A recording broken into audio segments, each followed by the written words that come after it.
Hercules killed his own children, not as a villain. The gods reached into his head and made him do it, and somehow that's worse. By the end of this, you'll understand why the most famous achievements in all of Greek myth, the 12 labors, were never a hero's resume. They were a sentence. Because in the oldest mythological handbook we have, the one we call Apollodorus, the order is not in doubt. First, Hercules murders his children.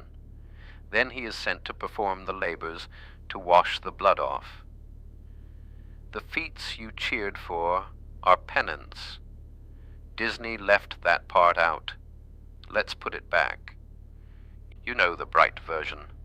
A good-hearted demigod. A little clumsy with his own strength, who trains under a gruff satyr, flies on a winged horse, becomes a true hero, and wins the girl. The girl has a name, Megara. Hold on to it. In the 1997 film, she is the love interest, sardonic, wounded, the prize at the end of the arc.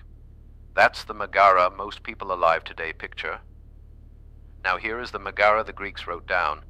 Euripides put her on an Athenian stage around 416 BC, more than 2,000 years before Disney drew her. She is Hercules' wife and the mother of his children, and in the myth, those children do not survive their father. Hold on to her too.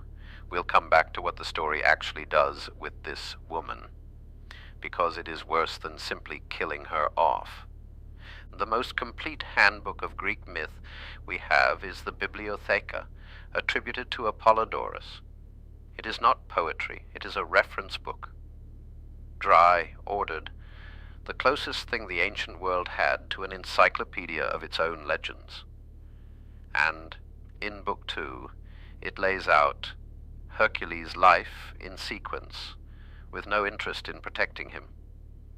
Hera, who hated him from birth, drives him mad. In that madness, he takes his own children, 3 sons he had with Megara, along with 2 of his brother Iphicles' children, and casts them into a fire. Apollodorus does not flinch and does not explain it away. He names the dead. Then comes the part everyone forgets. Hercules, sane again and horrified at what his hands have done, exiles himself. He is ritually purified, because you could not simply walk back into a city carrying that. He goes to Delphi to ask the god what he should do, and the Pythia, the oracle, gives him his sentence. Go to Tiryns, serve your cousin Eurystheus, perform the labors he sets you. That is where the 12 labors come from. Not glory, not ambition. A priestess assigning hard labor to a man who killed his own children, and assigning it under a king the sources paint as smaller and more cowardly than Hercules in every way. The strongest man alive, taking orders from a lesser man as punishment. And look at the number, because even the number is part of the sentence. The deal was 10. Hercules does them. Then Eurystheus throws 2 out on technicalities. The Hydra does not count, because his nephew helped him. Cleaning the stables does not count, because he took payment for it. So the king adds 2 more in their place. 10 becomes 12. The jailer moves the goalposts. And think about what some of these tasks actually are.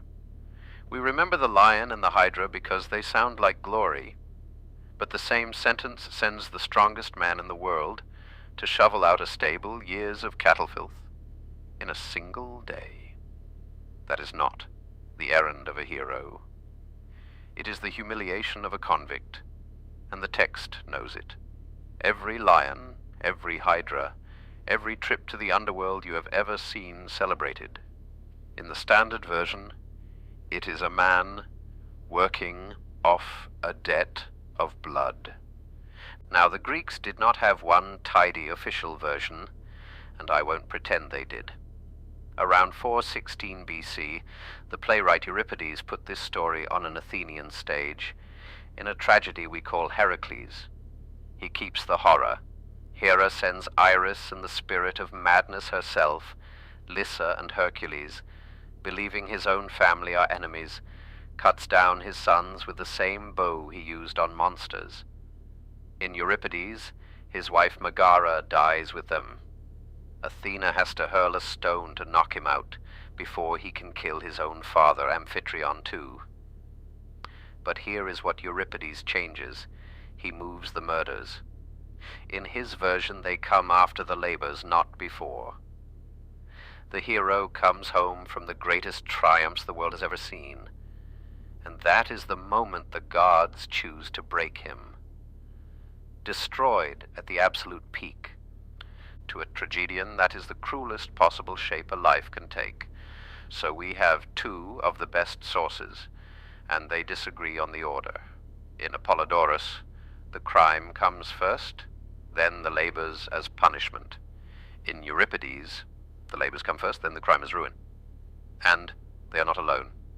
Diodorus Siculus, a historian writing in the 1st century BC, compiling the myths as a kind of history, records the same Hera-sent madness and the same dead children. 3 sources, 3 different centuries. And notice nobody in antiquity is arguing about whether it happened. They argue about when. That's the kind of detail you only argue about when everyone already agrees on the body. Sit with that. They argue about the timing. Not one of them argues about the killing. In the ancient world, the fact that Hercules slaughtered his own children was not a hot take. It was the fixed point everyone built around. Which brings us back to her, Megara. Look at what the sources actually do with this woman. In Euripides, she dies beside her children, killed by the husband who was supposed to protect them. In Apollodorus, she survives the slaughter of her sons. And then Hercules, the man whose madness left her childless, hands her off to his young nephew Iolaus, like a cloak he no longer needs, murdered in one version, passed along like property in the other. There is no telling of this myth in which Megara gets a happy ending. And then, look at what we did with her.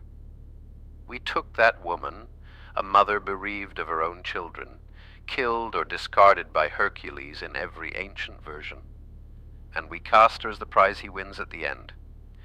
That is not an adaptation. That is a cover-up with a soundtrack. I went in thinking this was a fun, The Myth is Darker video. The Megara detail stopped me cold. We did not censor the story. We inverted it. Think about the specific choice that takes. You don't just trim the violence for a younger audience. I would understand that. You take the woman the myth exists to mourn, and you promote her to love interest. You hand the man a happy ending built on the exact person his story destroys. The crime did not get softened. It got overwritten with romance. So was Hercules a hero.